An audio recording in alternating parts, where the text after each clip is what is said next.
আসসালামু আলাইকুম রহমতুল্লাহি ওয়া বারাকাতুহু। কেমন আছেন সবাই? আশা করছি সবাই ভালো আছেন। এখন মনে করেন ফজরের সময় ফজর নামাজ পড়ে আছি।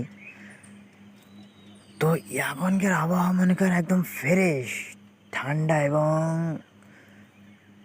দূষিত দূষিত ওই আবহাওয়া থাকে না, ওর থেকে একদম মুক্ত, একদম 100% মুক্ত।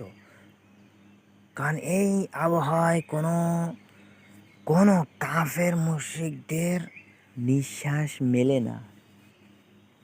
সব থাকে ইমানদার এবং সব থাকে মুমিন।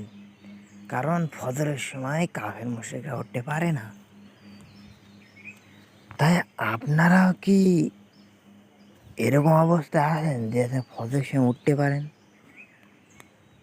ফজরের সময় যদি উঠতে পারেন তাহলে আপনার জন্য আলহামদুলিল্লাহ। আর যদি ফজরের সময় না উঠতে পারেন তাহলে তো কিছুই বলার নেই, আপনারা বুঝতে তো পারছেন। আসসালামু আলাইকুম রহমতুল্লাহ।